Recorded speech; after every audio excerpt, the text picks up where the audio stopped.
Bir sabah gözünü açtın, ne elektrik var ne de internet. Bütün sistem çökmüş. Telefonunda şebeke yok. Musluğu açtın ama su akmıyor. Çünkü şehri besleyen pompalar elektrik olmadığı için durdu. Dünyadaki tüm nükleer santraller otomatik olarak güvenli duruş moduna geçti. Bu yüzden ilk hafta nükleer bir tehlike yok. Ancak büyük bir şehirde yaşıyorsan görünmez bir kapana kısıldın demektir. İlk 2 gün bunun geçici bir kesinti olduğunu düşünüp evinde beklersin. Ancak 3. gün şehirlerdeki gıda stokları tamamen tükenir. Yeni sevkiyatları yönetecek bir lojistik ağınız yok. O yüzden gıdalarınızı kendiniz bulmak zorundasınız. Param veya kredi kartın da tamamen geçersizdir. Çünkü bankacılık sistemleri kapalı. Market rafları boşaldığı an şehirdeki yaşamın o medeniyet maskesi düşer. İlk büyük kaos ve yağma hareketi tam olarak 4. günde. Süpermarket zincirlerinin büyük depolarında başlar. İnsanlar çocuklarına yiyecek ve su bulabilmek için camları kırıp içeri girer. Polis veya asker bu kalabalığı durduramaz. Çünkü o görevlilerin koruması gereken kendi aileleri vardır. Otorite tamamen kaybolur. 7. güne geldiğinizde apartman dairelerindeki son su şişeleri de biter. Şehir halkı temiz su bulmak için sokaklardaki park, süs havuzları, kirli su birikintilerine yönelir. İlaç bulamayan kronik hastalar, bebekler temiz su bulamadığı için kirli kaynaklara yönelen kitleler yüzünden şehir nüfusu daha ilk haftada %5 oranında azalır. Bu sistem çöküşünde sadece şehirden hızla kaçmayı başaranlar veya zaten kırsal alanda doğayla iç içe yaşayanlar çoğunlukla hayatta kalacaktır. İlk hafta biterken şehirlerden kırsallara doğru tarihin en büyük ve en tehlikeli göç dalgası başlar. 2. hafta başladığında şehirlerde kalanlar için hayat tamamen bir kabusa dönmüştür. Evlerdeki son yemek kırıntısı dahi bitmiştir. Sokaklardaki yağma hareketleri marketten çıkıp savunmasız evlere ve dairelere sıçrar. Şehirlerde çeteleşmeler başlar. Güçlü gruplar zayıf olanların elindeki son yiyeceği ve suları zorla alır. Şehirde saklanarak hayatta kalmak artık imkansız hale gelmiştir. Tam bu günlerde, yani 12. günde dünyadaki nükleer santraller kritik eşikleri aşar. Tesislerdeki acil durum jeneratörlerinin yakıtı biter ve çevreye radyasyon sızıntısı yayılmaya başlar. Rüzgar bu görünmez ölümcül bulutları şehirlere ve su havzalarına doğru taşımaya başlar. Şehirdeki kitleler ne nükleer sızıntıdan haberdardır ne de rüzgarın yönünden. Çünkü bilgi alabilecekleri hiçbir televizyon veya internet hattı yoktur. Bu iki tehlike birleştiğinde şehirlerde toplu kaçışlar başlar. Yüz binlerce insan yanlarına alabildikleri birkaç eşyayla otoyollara dökülür. Ancak araçların yakıtı bittiği için yollar terk edilmiş arabalarla tıkanmıştır. İnsanlar yürümek zorundadır. Bu büyük göç dalgası kırsal alandaki dengeleri de bozmaya başlar. Şehirlerden kaçan aç kitleler yol üstündeki köylere ve çiftliklere ulaşır. 2. haftanın sonunda şehirlerdeki çatışmalar, açlık ve ilk nükleer serpintiler yüzünden dünya nüfusu %20 oranında azalmıştır. Bu evrede hayatta kalma şansı yüksek olanlar nükleer santrallerin yerini önceden tahmin edip rüzgar yönünün tersine, yani yüksek dağ köylerine ve korunaklı vadilere doğru çoktan yürümeye başlamış olanlardır. Şehir kapısından çıkamayanlar için zaman tükenmektedir. 3. hafta başladığında şehirler neredeyse tamamen boşalmış ve sessizliğe bürünmüştür. Ancak asıl mücadele şehirlerden kaçan Devasa göç dalgasının kırsal alanlara ulaşmasıyla taşraya sıçramaya başlar. O güne kadar kendi un çuvalları, kilerleri ve kuyularıyla sakin bir şekilde hayatta kalmaya başaran köy halkı ilk kez kapılarında aç ve çaresiz binlerce şehirliyi görmeye başlar. Kırsalda hayatta kalmanın en büyük kuralı olan kaynakları koruma içgüdüsü devre dışı kalır. İlk birkaç gün şehirden gelen yakınlarına kapılarını açan köylüler gelen kalabalığı kontrolsüzce arttıklarını ve bunların saldırgan tavırları yüzünden kapılarını ve pencerelerini dış dünyaya kapatmak zorunda kalır. Şehirlerdeki o vahşi hayatta kalma mücadelesi artık tarım arazilerinin ve su koyularının başına gelmiştir. Göç yolları üzerindeki köyler yağmalanır. Ekili tarlalar talan edilir.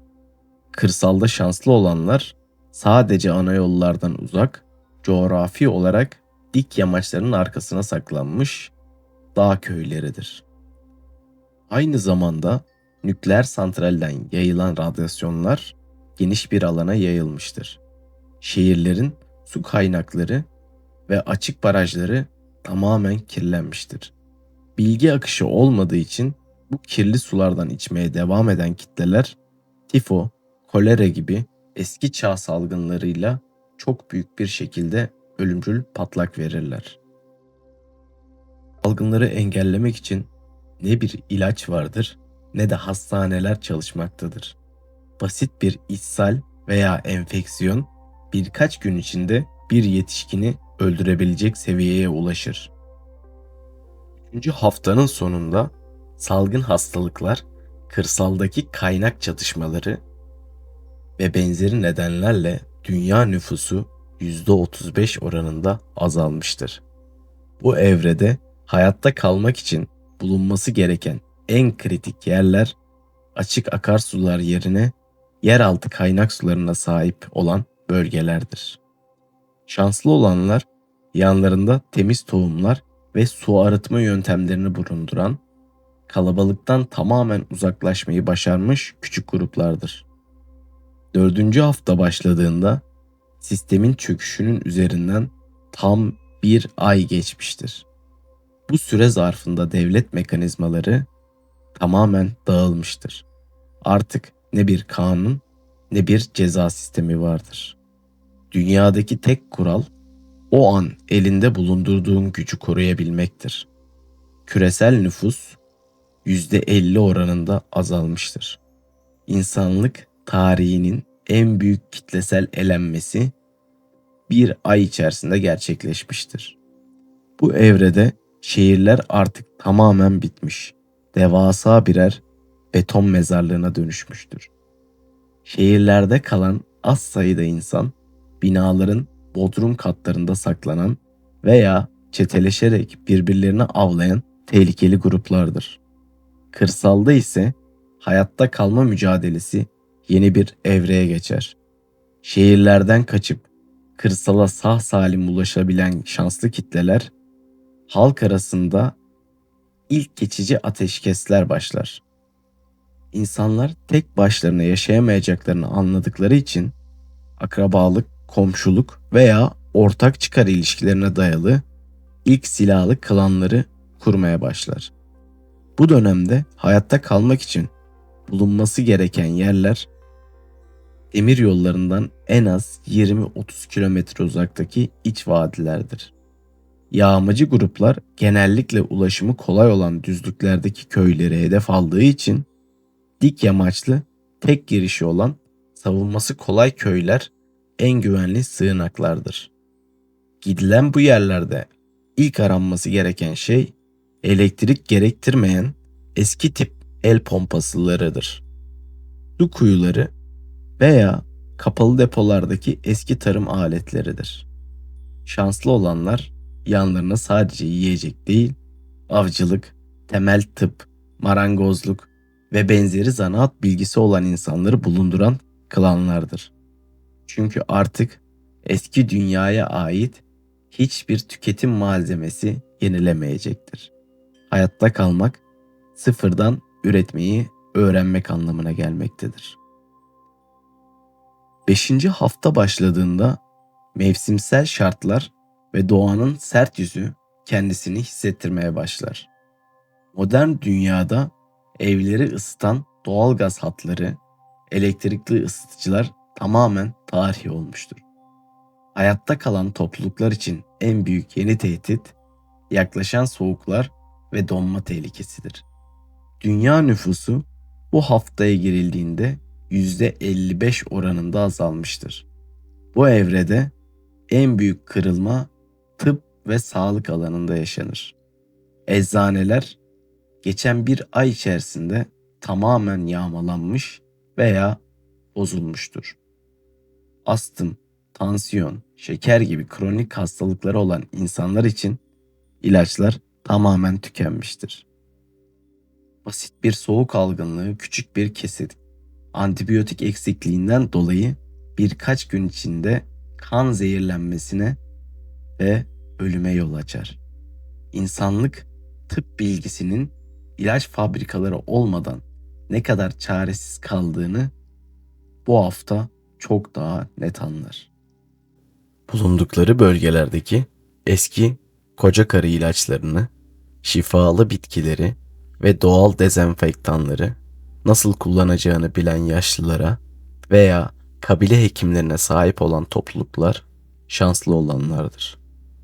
Bu dönemde hayatta kalmak için gidilmesi gereken yerler, bol odun kaynağı sunan sık ormanlık alanlardır. Çünkü ısınmak, suyu kaynatarak mikroplardan arındırmak için tek enerji kaynağı artık odundur.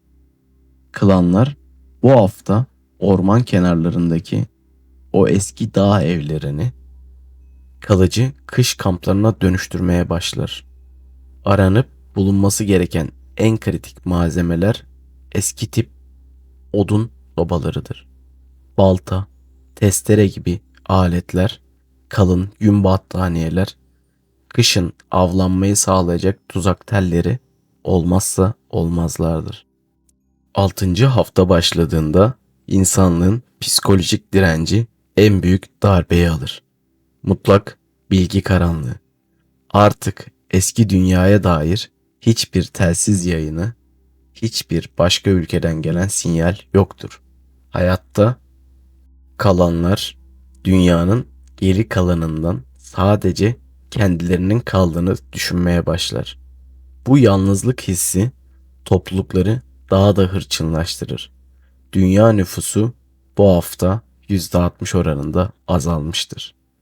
Bu evrede en önemli gelişme klanlar arasında ilk ticaretin sisteminin başlamasıdır.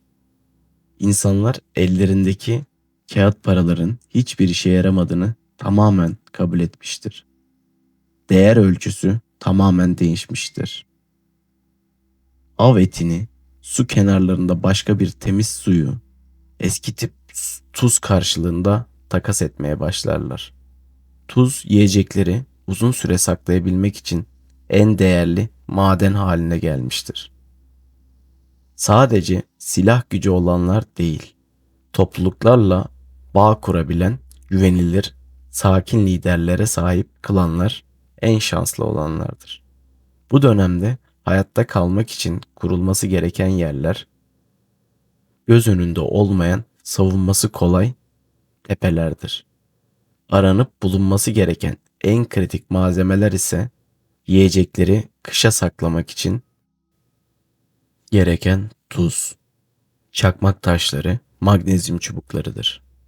Klanlar arası haberleşmeyi sağlayacak pilli veya kurmalı kısa dalga el telsizleridir.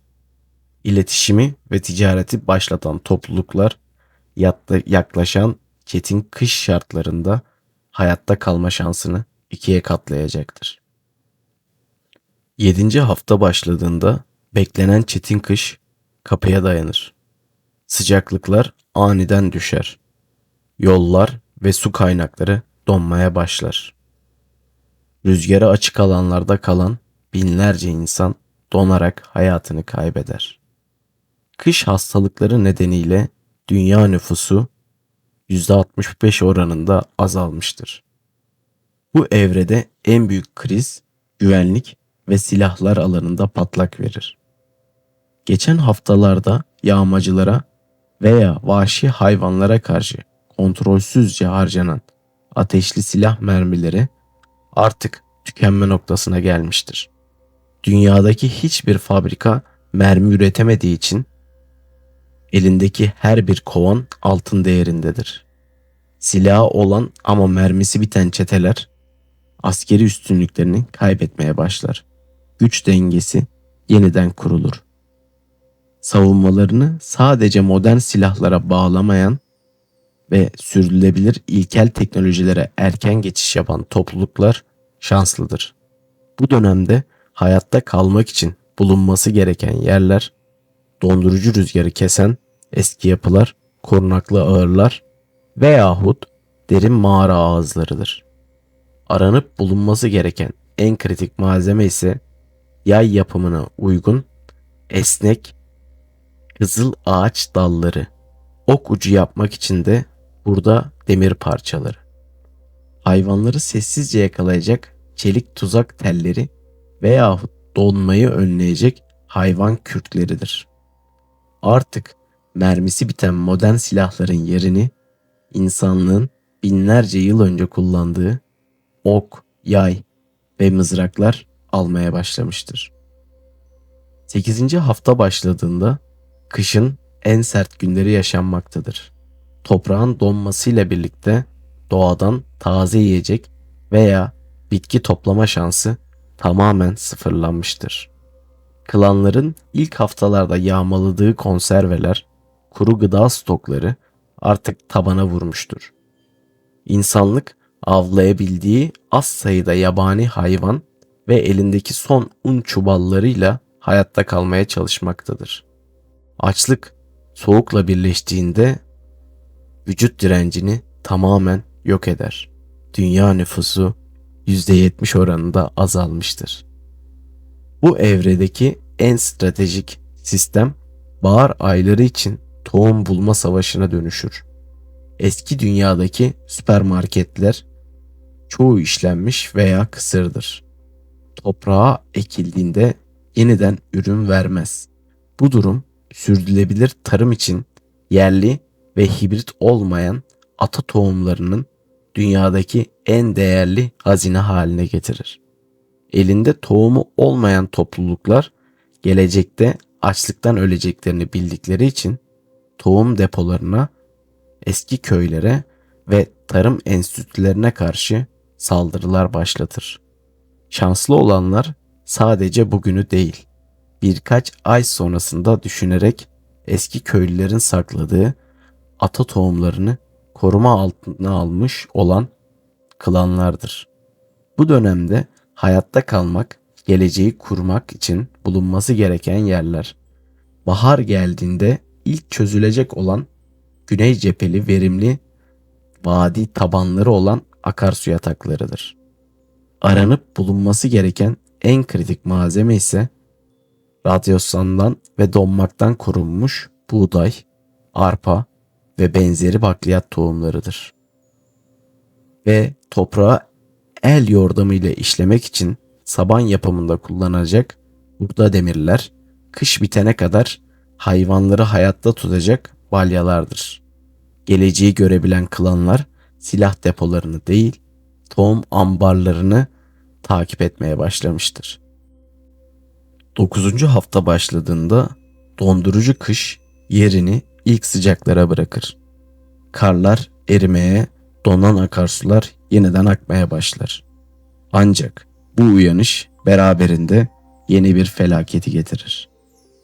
Kış boyunca dağlarda, yollarda biriken insan hayvan cesetleri hızla çürümeye başlar. Bu durum temiz su kaynaklarına mikrop bulaşmasını, fare gibi kemirgenlerin çoğalmasına neden olur. Dünya nüfusu %73 oranında azalmıştır. Bu evrede en büyük tehlike suların erimesiyle birlikte nükleer santrallerdeki zehirli atıklardır. Kış boyunca donarak sabit kalan radyoaktif enerji eriyen karlarla birlikte yeraltı sularına sızar.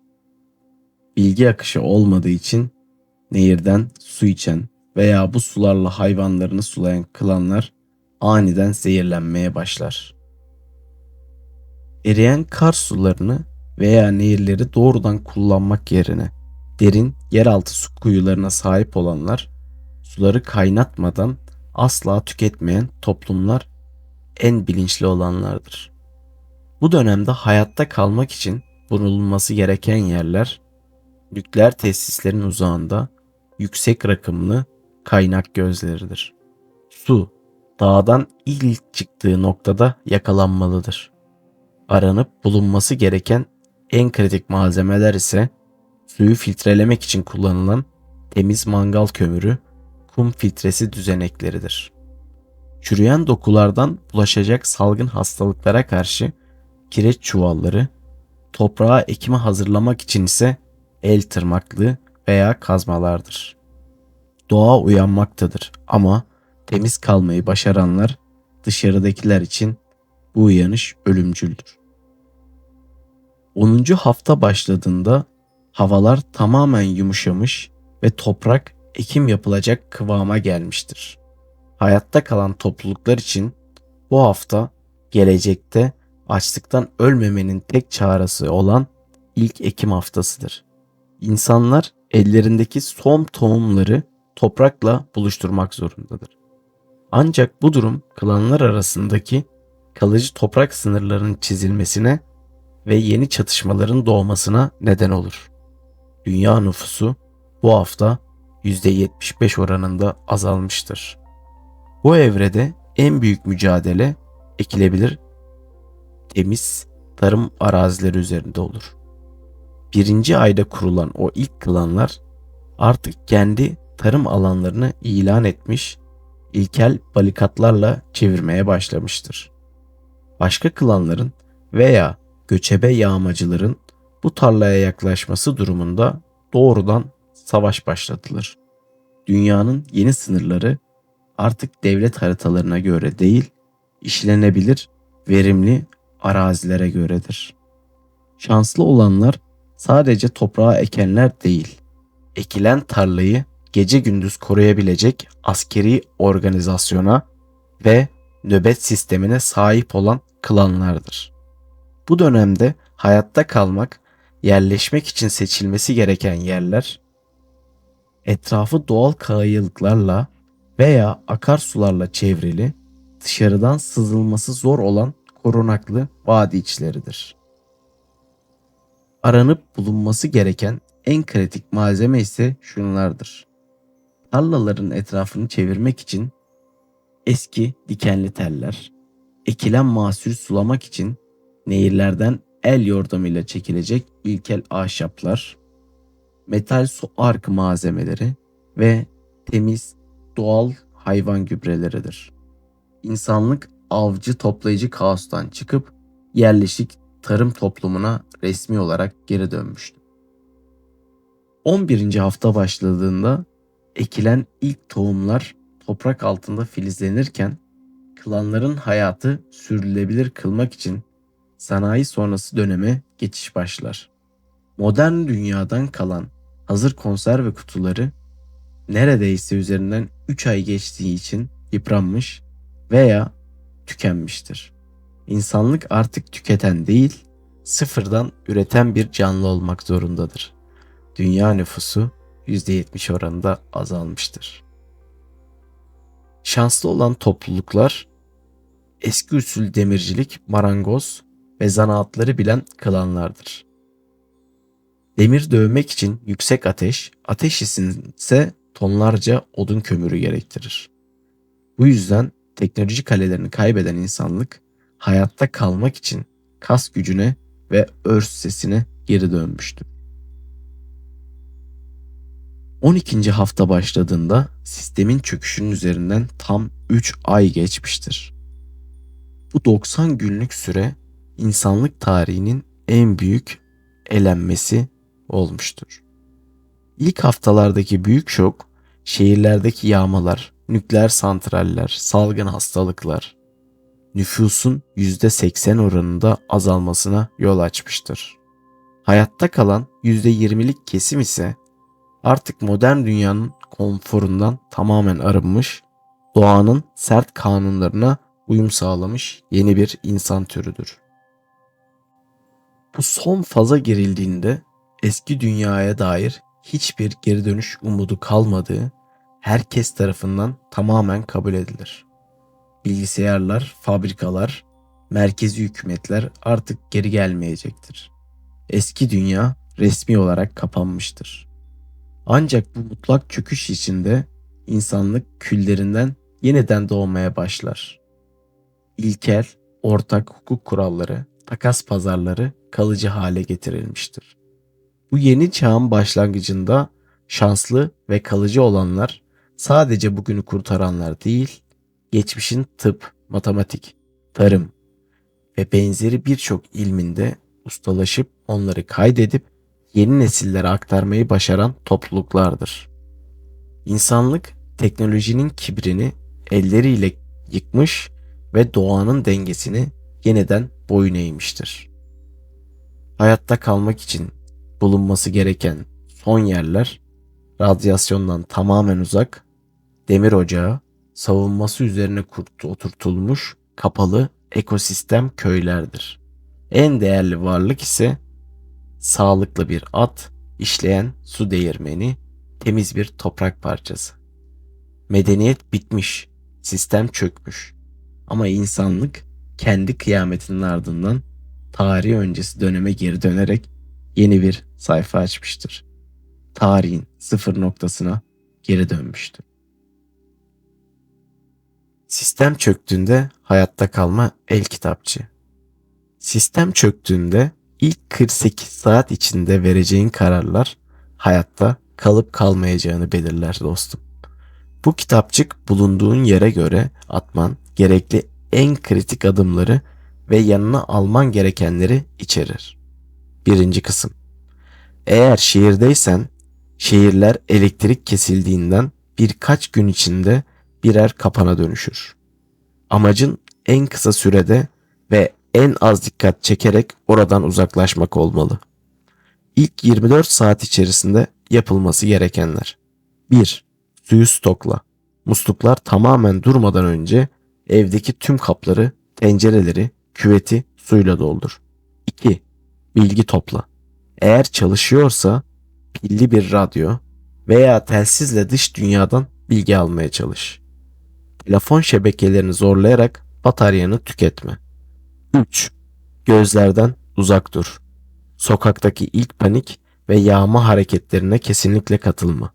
Evinde kal, ışık yakma ve dikkat çekme. Şehirden kaçış çantası. Olmazsa olmazlar. İkinci kısım. Su arıtma. Su arıtma tabletleri veya taşınabilir karbon filtreler kesinlikle olması gerekenler. Çünkü bu devirde en önemli şeylerden biri sudur. 2. Gıda. En az 7 gün yetecek, pişirilmesi gerektirmeyen konserveler ve kuru yemişler. 3. İlk yardım çantası. Antibiyotik, ağrı kesici, kişisel ilaçlar. 4. Araçlar. Çok amaçlı çakı, el feneri, magnezyum çubuğu, ateş başlatıcı olarak kullanmak için ve pilli el telsizi. 5. Korunma. Kendini savunabileceğin, rüzgar geçirmeyen kalın kıyafetler. Kaçış stratejisi olarak ana otoyollar terk edilmiş olacaktır ve tıkanacaktır. Bu yüzden arabayla kaçmayı deneme. Demir yolu hatları veya tali yolları yürüyerek takip et. Nükleer santrallere en az 200 kilometre uzaklıkta olan hakim rüzgarların arkasında kalan yönlere doğru ilerle. Kısım. Eğer kırsal alandaysan. Kırsal alanda kalanlar hayatta kalma şansı en yüksek olan yerlerdendir. Ancak şehirlerden gelecek göç dalgasına karşı hazırlıklı olman gerekir. İlk 24 saatte neler yapmalısın? Kaynakları güvenceye al. Köydeki veya çiftlikteki su kuyularının üzerini kapat veya kitle. Gıda güvenliğini sağla. Ambarlardaki un çuvallarını, kurutulmuş gıdaları ama en önemlisi ata tohumlarını dışarıda görünmeyecek gizli bölgelere sakla. Girişleri kapat. Yerleşimin ana giriş yollarına ağaçlar, hurda araçlar ile ilkel barikatlar kur. Kırsal alanlarda olanlar için ihtiyaç listesi. Hibrit olmayan yerli tohumlar, elektrik gerektirmeyen ilkel tarım aletleri. Su. Eski tip el pompanız veyahut temiz dağ kaynaklarına erişiminiz yok ise başka bölgelere geçmelisiniz. Alıştığınız için evinizde kalmayı tercih edebilirsiniz. Fakat eviniz sizi kurtarmayacak. Üretim için gereken aletler: balta, testere, demirci örsü, döküm odun sobası. Savunma için gereken nesneler: mermilerin tükeneceğini hesaba katarak ok, yay, mızrak, hayvan tuzakları için çelik teller.